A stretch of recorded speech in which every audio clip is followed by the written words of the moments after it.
In this video, we're going to explore the underlying anatomy and kinesiology behind Noaya Inoue's incredible striking. All right, so this is Inoue versus Dasmariñas, and we've got three views. We've actually got the first view, which is a body shot. The second view is a different angle of the same body shot, which we'll look at.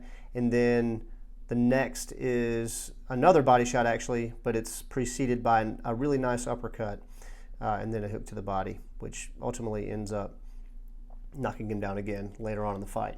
So all the way back to the first view.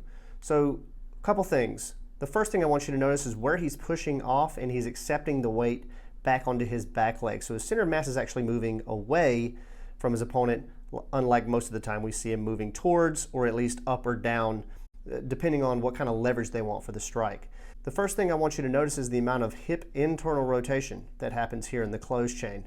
So we're not really worried about this, but we might be if he was accepting weight onto this leg, because this is causing what's called a valgus force on the knee. And so this can put the ligaments like the ACL or the MCL or structures like the medial meniscus at risk for being torn, particularly if there's a compression force associated with it.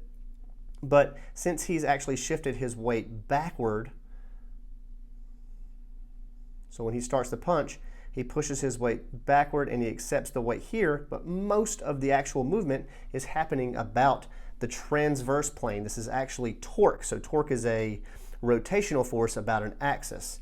And so the axis of movement would be vertical, or his spine, and then the plane that moves about that would be the transverse plane. So most of his force is going through the transverse plane and into the body. This is an absolute masterclass in, one, the hip and shoulder dissociation. And what I mean by that is if you take a line and you were to draw it through the line of the hips and then through the line of the shoulders, the line of the hips kind of stays the same, and then the line of the shoulders move away from it. There have been some studies to show the importance of the ability to dissociate the hips and the shoulders and how quickly one can do it, and its, I guess, relevance in the conversation of athleticism. But I mean, Inoue does it better than almost anyone. It's very Garcia-esque in his ability to do this. So there are a couple places where this advantages the fighter. It happens here at the trunk and then obviously up here at the shoulder, but we'll start with the trunk. Whenever he starts to rotate to the right with his hips, you can see that it's almost perpendicular. The line of his hips are almost perpendicular to his opponent, and then his shoulders are parallel to his opponent. This puts a massive stretch on the I'm going to explain this, the ipsilateral external oblique and the contralateral internal oblique. What I mean by this, so this is the external oblique, and if you were to take this and remove it, you would see the internal oblique.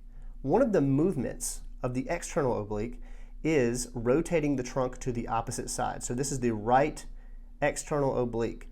And if we allow it to rotate to the opposite side, it would be shortening. So I've got contralateral rotation pulled up here. You see how that's pulling the striations away from one another? So it's elongating the striations. So if this is my right arm, if I were trying to throw a hook with my right hand or my right arm, and my hips were to go first and they were to dissociate, I would put a massive stretch on my right external oblique, and consequently my left external oblique. Because if you look at the striations of the muscle, we'll just let this go all the way through, you can tell that they line up. So if you were to follow a striation from the iliac crest all the way up towards the middle of the body, and you continued to follow that, it would actually turn into a striation that's in line with the external oblique. So these muscles are called agonist muscles. They do the same movement. But if you think about it, in his case, the hips have rotated to the right, the external oblique on his left is elongated, and his right is elongated, and that allows for the stronger concentric contraction.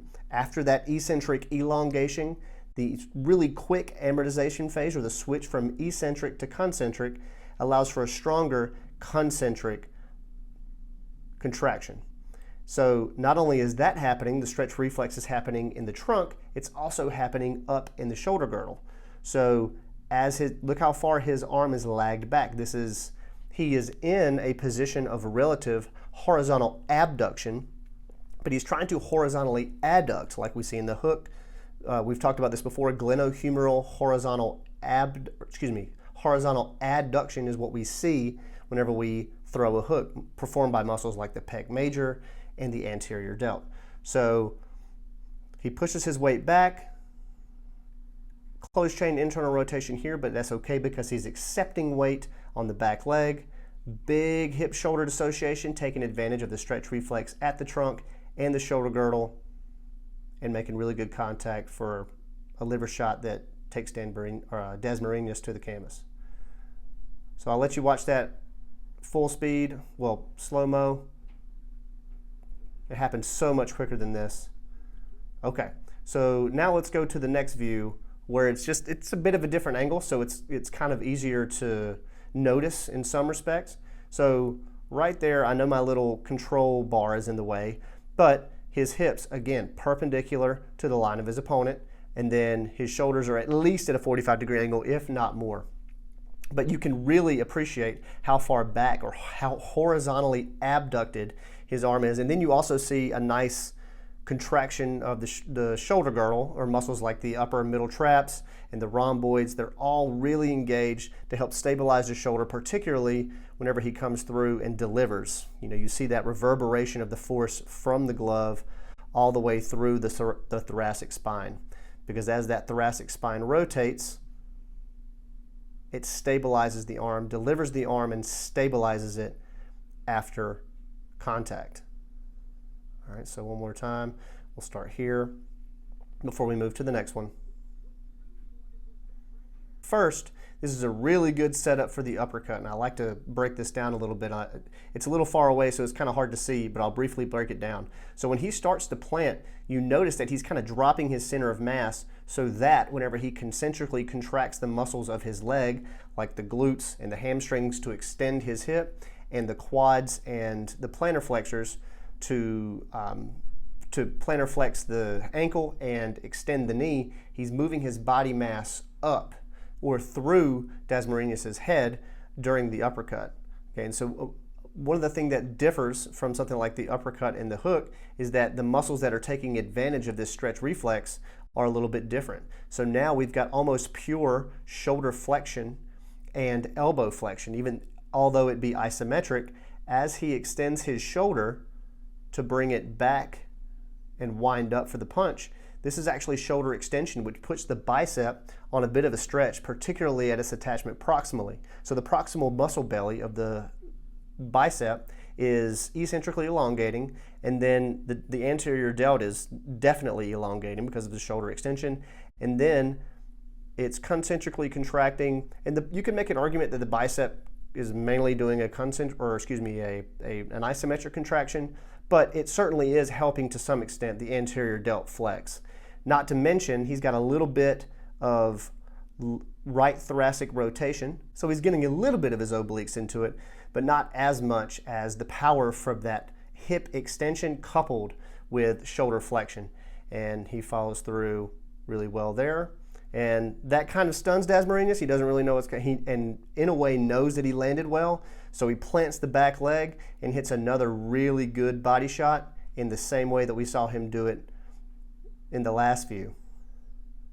So he plants, hip extension, shoulder flexion, uppercut, lands, and then plants, hip shoulder dissociation again, super fast with that lead hook. So his shoulders are facing, the line of the shoulder, of the plane of the shoulder is kind of facing us, and then the plane of the hips is almost facing the crowd over here. And then he just takes advantage of that whip, perfectly placed body shot, and he goes down. And I'll let you watch that before we end this view. Uppercut, hook. Very good stuff. So keep some of these things in mind the next time you watch Inoue fight. Thank you guys for watching, and I'll see you next time.